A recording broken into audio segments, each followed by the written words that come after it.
We Mean Business in Somerset County is brought to you by the Laurel Highlands Business Park.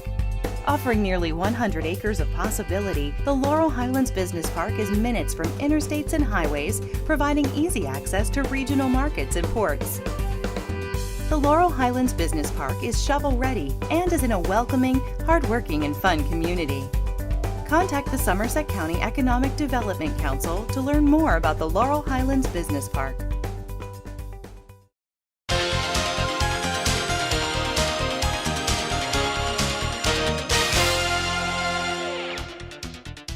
Welcome to We Mean Business in Somerset County.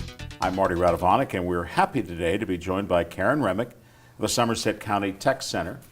Karen, pleasure to see you. We are actually neighbors. Our sons, a bazillion years ago, hung out together, so welcome. Nice to see you again. Tech Center, I mean, we were just talking about this. When you used to talk about Vote Tech schools, there was a very defined, I want to call it a business, but a mission. Correct. That's changed dramatically, hasn't it? Yes, it has. We're challenged by the state to produce students with a rigorous curriculum. We have 15 different career and technical programs that are all aligned to a regional or state high priority occupations list.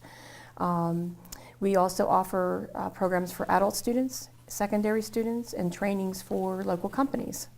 So give me an example of something that people may not be aware of that's offered at the Tech Center and what that can lead to. We have agreements with local colleges and universities through what they call the SOAR program, that's Students Occupationally and Academically Ready, where students can get articulated credit by attending the Career and Technology Center. So that gives them a leg in the door, so to speak, to pursue a post-secondary education beyond high school. They can actually get almost a semester worth of credits through Penn Highlands Community College, where they can have an associate's degree in about a year and a half. And if you combine that with the dual enrollment credits they can receive in their sending district, they can be more than a semester ahead of their classmates when they graduate and complete school. They also can enter right into the workforce. There is a huge need and very high shortage of welders and machinists, especially in Somerset County, and pretty much any student that we have ready can actually start working in high school for the local manufacturers. Currently we have, throughout this school year, between 17 and 18 of our students were already out working, earning above minimum wage in jobs. So that's fascinating. So again, you think of a Vote Tech school, it was, I mean, you did shop, you did printing, you did, I mean, it wasn't, I mean, there was some, you might do some welding, but it's obviously gotten more expansive. Have you seen that as being responsive to where the economy is going or where the economy hopes to go? You know, businesses that are growing and will need these kind of trained people? Marty, it's a good time to be in career and technical education, and we say that all the time, that the VOTECs of yesterday are not the career and technology centers of today. We have occupational advisory committees that meet with our teachers twice per year. They provide input regarding the equipment and curriculum and industry certifications to be certain that everything is industry standard, so that our students are learning and being trained upon the most current things they'll see in the workplace. Students' industry certifications, some of the ones that they earn in computer networking, for instance, are certifications that most people either get in the workplace or after they've earned a BS degree. So we try to be very progressive in providing our students the best we can. We have 8 sending districts that attend the Tech Center here in Somerset, and we have Salisbury students attend as well. They're not a sending district. We currently have waiting lists for at least 3 of our programs for high school students. We have more students that want to take the program than we have room for. So not having enough room is our biggest problem right now, which is something most people don't think you'd hear from a career and technology center. Right, that's amazing. I mean, I guess there's really no way to expand it. I mean, you're probably maxed out in terms of, or you would. Well, we have plenty of space if we wanted to add on. We'd have to find, of course, the revenue to do so. Right. But our welding program, for instance, is at capacity with a waiting list. Yeah, I want to talk about that for a second because there's been a lot of attention paid to learning crafts, to learning skills that, you know, not everybody is going to get a college education, but there are plenty of jobs for trained people.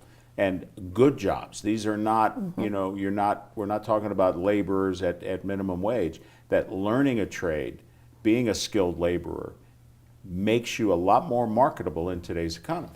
Absolutely. I agree completely. We have students that leave us earning, we have one right now, a senior in high school that's earning $15 per hour in high school as a senior. So that's pretty exciting for them. We have a variety of different things that we can do. We have adult programs. We have adults that take coursework right alongside our high school students.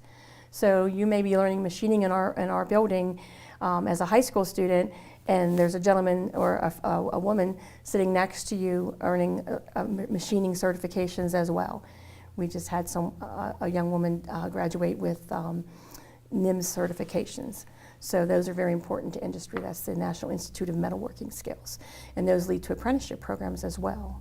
So it all piggybacks off each other. But the data for Occupational Outlook at this time is telling folks that the jobs are in career and technical trained people, 2-year degree or trade school, and they're life-sustaining wages or better, but that's where the jobs are. We have a lot of people leaving 4-year institutions, and that's not a bad thing. I have a 4-year degree, and I'm not saying it's not a good thing to have one, but that's not always where the jobs are. The jobs are right now, currently, and for the next 10 years, predicted to be in those 2-year degree, trade school, industry certified people, and they're good jobs. Do you find do your students believe in that, or, not like it's a recruiting tool, you want to come here, but they really do see the value in what they're getting? Yes, they do.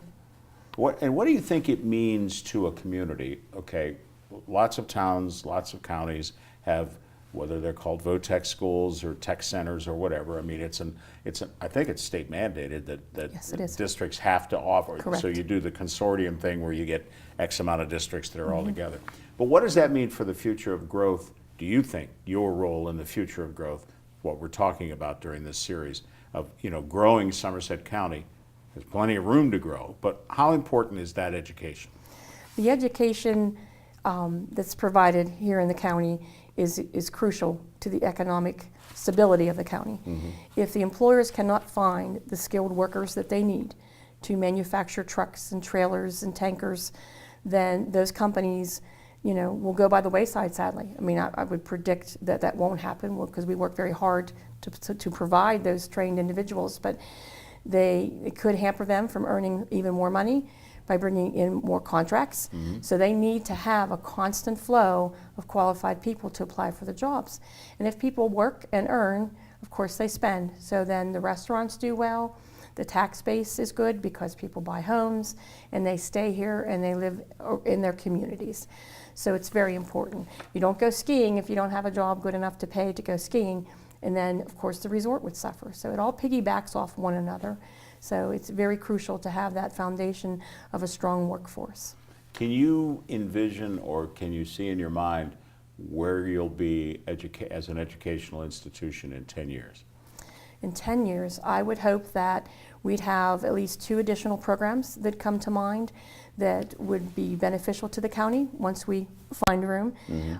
I would hope that we can continue to supply the number of welders that we do, if not more. We're looking at creative ways to be able to provide additional trained workforce for those manufacturers in our area.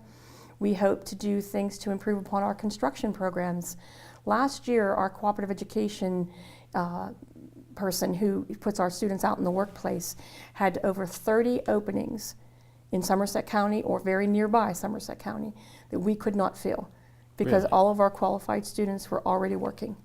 30, that's a lot. Yeah, that is a lot. And that's only the ones who contacted us. We didn't go out and look in newspapers for them or online. These are companies in the area that called us looking for our qualified students to work for them. But if they can't find the construction people they need, then they can't take on the jobs that they have been offered or they know about, and then their company can suffer from that.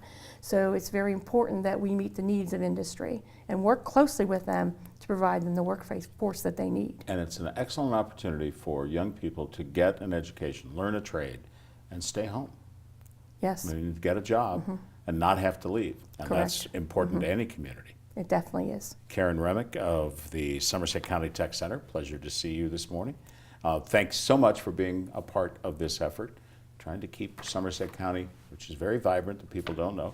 I didn't know what you were doing at the Tech Center, so we're all learning. We always say we're the best kept secret in Somerset County, Right. but we don't want to be. Well, now you won't be. I hope not. Thanks for being here, and thank you for watching.